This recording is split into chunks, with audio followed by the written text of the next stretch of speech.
আসসালামু আলাইকুম viewers, I hope কি প্রত্যেকে ভালো আছেন। আলহামদুলিল্লাহ আমরাও বরাবর মতো ভালো আছি। তো আবারও আপনাদেরকে ছোট উদ্যোক্তাদের স্বাগত জানাচ্ছি নতুন একটা ভিডিওতে। তো আসলে আজকে আমরা কোয়েল পাখি আনতে যাচ্ছি। আর যে গত ভিডিওতে বলছিলাম যে আমরা অ্যাডভান্স দেওয়ার জন্য গেছিলাম, তো আজকে ওই ডেট, আজকে কোয়েল পাখি নিতে যাচ্ছি। তো চলুন আমাদের সাথেই থাকুন। তো যাওয়ার পথে কিছু কিছু দৃশ্য আপনাদের সাথে শেয়ার করতেছি। তো এটা হচ্ছে যে টাইগার পাসের এদিকে, অনেকে চিনে থাকবেন, সরি টাইগার পাস না, এটা হচ্ছে যে পলো গ্রাউন্ড মাঠের এদিকে। তো অনেকে চিনে থাকবেন, এলাকাটা খুব পরিচিত একটা এলাকা। তো ফাইনালি আমরা কোয়েল পাখি নিয়ে নিলাম। দেন অল্প কিছুক্ষণ হেঁটে আমরা রিক্সা নিব। তো এই দেখুন আমাদের কোয়েল পাখিগুলো, এখানে আমরা 3টা বক্সে নিয়েছি। তো 3টা বক্সে নিয়েছি and আমরা রিক্সায় করে যাচ্ছি। দেন রিক্সায় করে আমরা বাস স্টেশন পর্যন্ত যাব। দেন ওখান থেকে আবার বাস দিয়ে ওখান থেকে আবার আমাদের বাসার থেকে একদম কাছেই নামাবে।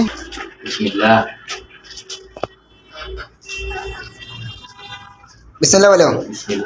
এটা কি চাই দেখাই বলিও। এটা কি? এটা ফিমেল। অলরেডি কিন্তু আমরা বাসায় পৌঁছেও গেছি।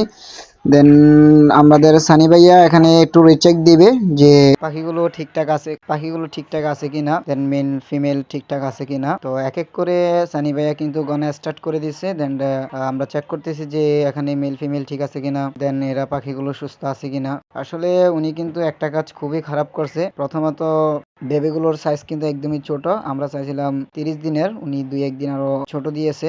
দেন বলার পরে উনি আরো অন্যান্য কথা বাহানা শুরু করে দিয়েছে, যে কাজটা উনি একদমই ঠিক করে নাই। দেন আমরা মেল পাখি চেয়েছিলাম মাত্র 8 পিস। দেন উনি এখানে মেল পাখি দিয়েছে প্রায় 11 পিস, যে কাজটা উনি একদমই ঠিক করে নাই। একটা 2টা বাড়তি দিলেও হয়তো, প্রায় 3 পিসের মতো বাড়তি। আরো একটা আইডেন্টিফাই করতে পারি না যে এটাকে আসলে ফিমেল বার্ড হবে নাকি মেল বার্ড হবে। আমার থেকে তো মেল বার্ড লাগতেছিল, তার মানে প্রায় 12টার কাছাকাছি। এই কাজটা কিন্তু একদমই ঠিক করে নাই। তারপরও আমরা আবারও রিচেক দিচ্ছি। রিচেক দেওয়ার পরে আমরা জানতে পারলাম যে এখানে এই ধরনের প্রবলেম। এন্ড আরেকটা পাখির চোখে একদমই প্রবলেম ছিল, যে কাজটা উনি ঠিক করে নাই। কারণ আমি বলেছিলাম যে প্রত্যেকটা পাখি যেন চেক করে দেয়। তো রিটার্ন দেওয়া সম্ভব ছিল না, তো আবার রিটার্ন দিতাম, ওনাকে কলও দিই নেই। একটা ক্ষোভে ছিলাম যে উনি কাজটা আসলে একদমই ঠিক করে নাই।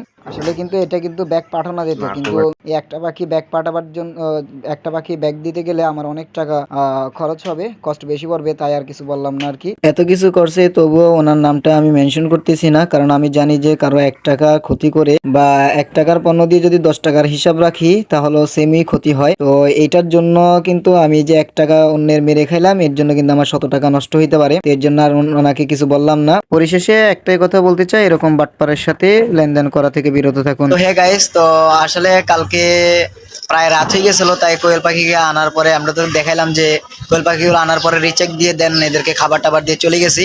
দেন আজকে আবার আসছি সকালবেলা, এদেরকে খাবার টাবার দেওয়া শেষ হয়েছে অ্যান্ড দেখবো যে এদের অবস্থাগুলো কেমন।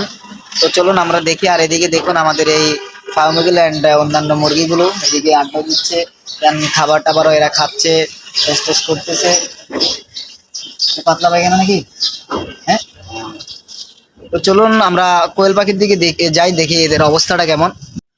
তো এই দেখুন আমাদের সানি ভাই দেখতেছে যে এখানে কোনো প্রবলেম হয়েছে কিনা।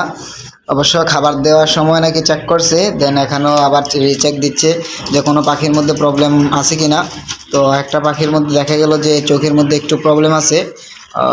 এত পাখির মধ্যে সেটা দেখানোটা সম্ভব নয় নাকি? না, এটা আছে কি, ডান চোখে ছিল মেবি। তো এত পাখির মধ্যে এগুলো দেখানোটা সম্ভব নয় যে কোন পাখিটার মধ্যে ওই সমস্যাটা।